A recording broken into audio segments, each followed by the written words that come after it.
Selamat malam para netizen dimanapun kita berada. Salam inspirasi bagi kita semua. Ya, menarik begitu kan? PKB ragukan survei LSI DNJA, ya netizen pun sepakat katanya begitu ya. Ada apa begitu ya? Karena pada akhirnya tidak mungkin mayoritas pemilih PKB itu mendukung Pak Ganjar dan Prabowo.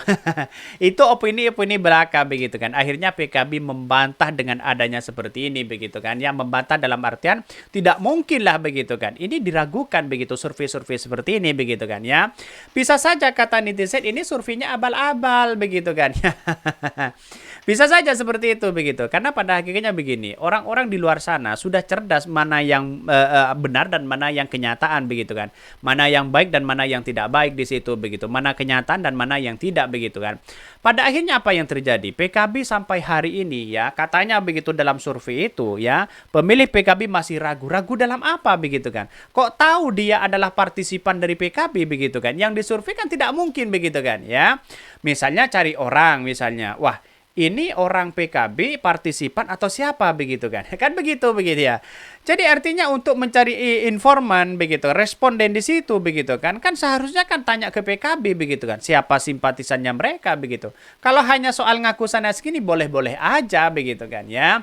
Dan di sinilah kita lihat bahwa dari pertanyaan responden saja begitu sudah keliru mereka begitu kan. Masa begitu kan ya sudah ditentukan bahwa itu adalah orang partisipan atau orang-orang yang kemudian pemilih PKB ya. Kok tahu dari mana datanya? Kan begitu setidaknya kan seperti itu begitu kan ya. Sebelum tanya respondennya begitu ya. Dengan adanya seperti itu sudah keliru besar begitu ya. Dan bahkan netizen sudah sepakat bahwa wah tidak percaya kok begitu kan ya. Bahkan sepakat ya tukang survei abal-abal. Harusnya setiap survei yang dipublikasi harus mencantumkan sponsornya. Dan kalau nanti terbukti tidak akurat harus diberikan sanksi karena menyebarkan hoax sosial ya engineering atau ke rekayasa sosial berkedok survei. Ini harus ditertibkan katanya begitu ya. Bahkan survei LSI bayaran ikut kemauan bohir katanya begitu. Ya bisa saja. Karena lembaga-lembaga survei kalau tidak dibayar ya karyawannya mau makan apa begitu kan ya. Tidak mungkin pakai uang pribadi begitu kan. Karena survei itu bisa saja dijadikan sebagai alat bisnis begitu kan kepada siapapun begitu ya. Bahkan apa yang terjadi komentar-komentar netizen. Solusi abaikan hasil survei begitu lawan ya. Buat ya survei sendiri untuk cek ombak ya. Setiap tetap fokus maju, biarkan lawan sibuk dengan ya survei-survei yang ada katanya begitu. Kan sudah ada begitu kan ya. Itu sudah survei di internal sendiri mereka begitu. Artinya apa?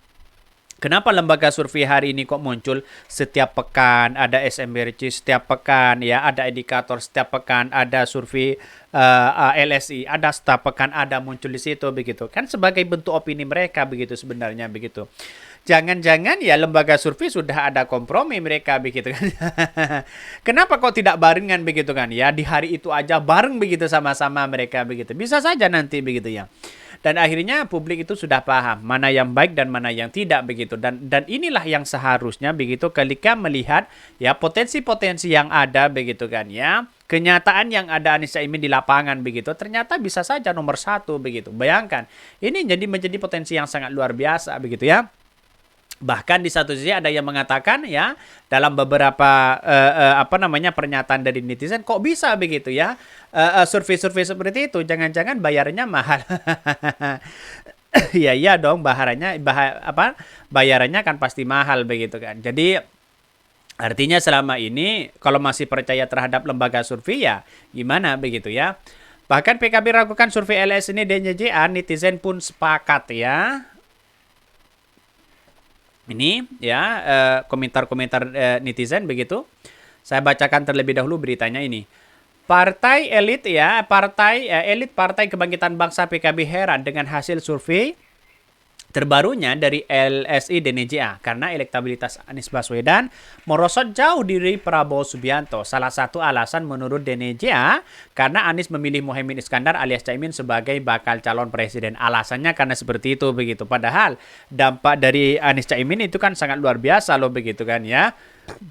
Bahkan ini, dia mengatakan demikian karena setiap duet Anies Caimin atau Amin ke daerah maka sambutannya masa terlihat luar biasa. Namun kita bersyukur karena geliat di lapangan sangat berbeda dengan hasil survei yang ada. Sambutan dari gairah begitu kan ya. dari basis semakin kuat, termasuk antusiasme masyarakat yang begitu besar di setiap acara yang dihadiri oleh Muhaimin Iskandar. Kata Denejia begitu sapaan akrabnya saat dikonfirmasi FIFA. Bahkan ya ada komentar-komentar yang kemudian sangat nyeleket banget kepada mereka begitu ini. Surveinya survei sesuai dengan pesanan wajar. Insya Allah amin untuk Indonesia yang lebih baik ya. Bahkan komentar netizen, para tukang survei bagi memancing partai pengusung ya perubahan bubar. Biar pada dua paslon Prabowo Ganjar ya, penjagalan ya secara halus kayaknya begitu. Ini amin, amin, amin, ya Rabbal Alamin. Kabulkanlah doa kami, wahai Tuhan semesta alam. Ini komentar-komentar netizen loh begitu kan. Artinya apa? Artinya selama ini kalau kita benturkan dengan kenyataan dan realitas yang ada di masyarakat begitu kan.